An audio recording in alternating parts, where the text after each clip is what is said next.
Hello again, 102. In this video, we will begin Chapter 26, Affluence and Anxiety in an Atomic Age, the 1950s, ladies and gentlemen. And we're going to try to explain some of Dwight D. Eisenhower's political philosophy domestically. And the 1950s was awash in contrasting emotions. By 1959, 2 out of 3 Americans listed the possibility of atomic war as the nation's most urgent threat. However, Americans emerged from the Second World War proud of their military strength, international stature, and industrial might. It was a time rich with possibilities, and people were eager to seize their destinies. As the editors of Fortune magazine proclaimed in 1946, this is a dream era. The great American boom is on. So it was, at least for a growing number of white middle-class Americans. The Happy Days image of America in the 1950s as an innocent, prosperous nation, awash in good times and enlivened by teenage energies, has a kernel of truth. Divorce and homicide rates fell, and people lived longer on average thanks to the miraculous medical breakthroughs, such as the new antibiotics developed during the war, and most of all the vaccine invented by Dr. Jonas Salk that ended the menace of polio. And by 1952, now it was time for a change politically. Dewey missed out in 48, but Eisenhower will capture the election of 1952 over the liberal Adlai E. Stevenson from Illinois, and he wins a decisive popular vote and electoral vote total. And this is the beginning of the conservative Southerners making their move into the Republican Party. He captured Texas, Florida, and Tennessee. That's the first time since the 19th century that these states are voting for Republicans, and it became fashionable now for conservatives, either Democrats or Republican, in the South to vote for the Republican Party. And there's Ike. He dominated the political landscape during the 1950s, ladies and gentlemen. He is the hero of World War II, the savior of Europe, and he's a model of moderation, modesty, stability, and optimism. Eisenhower's commitment to what he called moderate republicanism promised to restore the authority of state and local governments and restrain the federal government from engaging in any more political and social engineering, ladies and gentlemen. One of the themes of the 20th century, social engineering, the will to power, and moral relativism. Those are 3 overarching concerns if you want to try to think about what this century was about for Americans. And in the process, he sought to renew traditional virtues and inspire Americans with a vision of a brighter future, despite the continuing Cold War. And here's moderate republicanism defined. It's supposedly going to restore state and local government authority, spearheaded by Eisenhower. But he was really seeking a middle way in his presidency, a consensus and compromise between conservatism and liberalism. Eisenhower is the first professional soldier elected president since Ulysses S. Grant in 1868, and he's the last president born in the 19th century. He saw no need to dismantle all the New Deal and Fair Deal programs.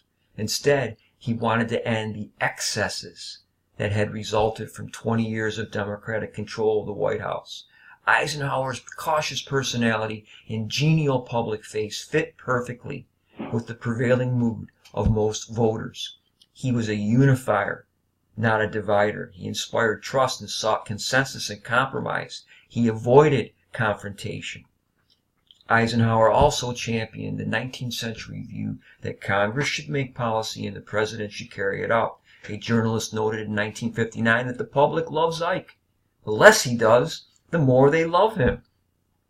And he's going to practice dynamic conservatism at home. He called this domestic program dynamic conservatism, and this really answers the question of what his political philosophy is domestically. He meant that he's conservative when it comes to money and liberal when it comes to human beings. His administration set out to reduce defense spending and military personnel, lower tax rates, weaken government regulation of business, and restore power to the states. The new president warned repeatedly against the dangers of creeping socialism, huge bureaucracies, and budget deficits. In the end, however, Eisenhower kept intact the basic structure of the New Deal, much to the chagrin of conservative Republicans. He told his brother Edgar in 1954 that if the stupid right wing of the Republican Party tried to abolish Social Security and eliminate labor laws and farm programs, you would not hear that Republican Party again in our political history. Wow. In some ways, Eisenhower's administration actually expanded New Deal programs, especially after 1954, when it had the help of Democratic majorities in Congress. Amendments to the Social Security Act in 1954 and 1956 extended the retirement program to millions of workers formerly excluded: white-collar professionals, maids and sales clerks, farm workers, and members of the armed forces. Eisenhower also improved increases in the minimum wage and additional public housing projects for low-income occupants. And under Eisenhower, the federal government launched two massive construction projects: the St. Lawrence Seaway, which was the end of the state barge in New York system. You didn't have to go down through New York anymore. You bypassed it and went on the St. Lawrence instead. And the national system of interstate and defense highway systems, both of which resembled the huge public works projects constructed under the New Deal during the 1930s.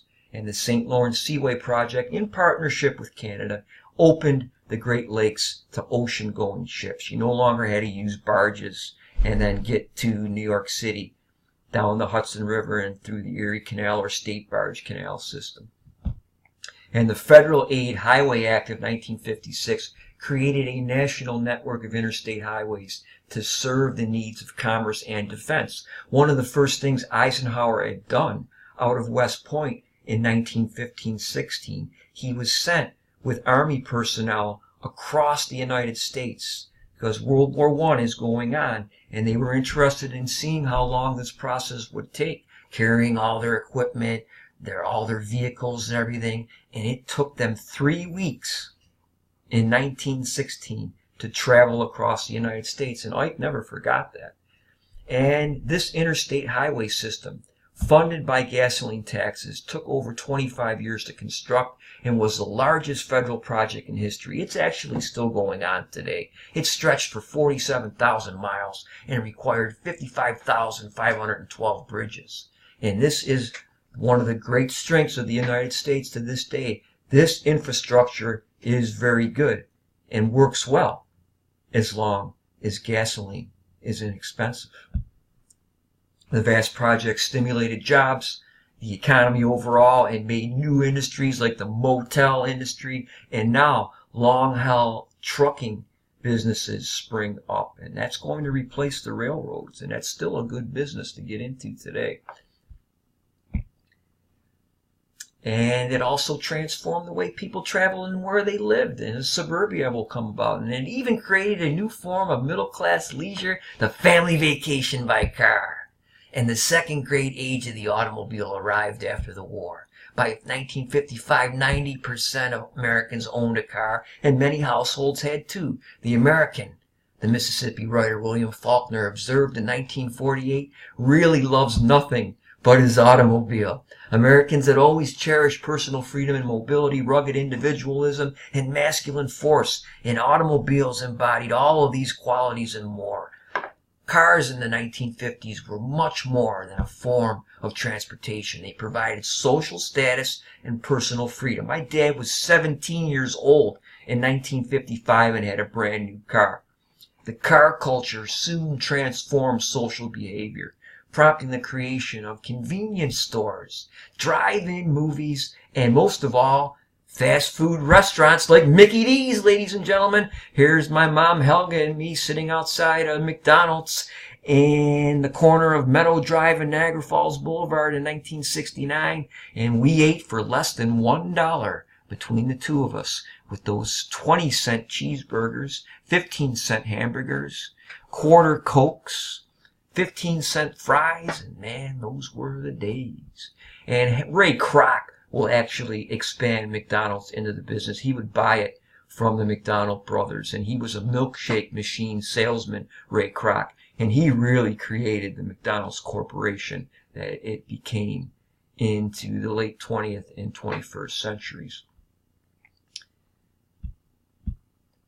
And the end of McCarthyism, we mentioned that briefly in the last video, and Republicans thought that their presidential victory in 1952 would curb the often unscrupulous efforts of Wisconsin Senator Joseph R. McCarthy to ferret out alleged communist spies in the federal government. Instead, the publicity-seeking senator, as we said, he grew even more outlandish in his behavior. He accused the U.S. Army itself of being soft on communism. Finally, he's censured by the Senate and for his tactics, and soon thereafter his political influence collapsed, and his savage crusade against the communists in government had catapulted him into the limelight and captured the nation's attention, but in the process he trampled upon civil liberties. And McCarthy's political demise helped the Democrats recapture control of both houses of Congress in the 1954 elections, and he eventually dies of alcohol abuse and a liver inflammation.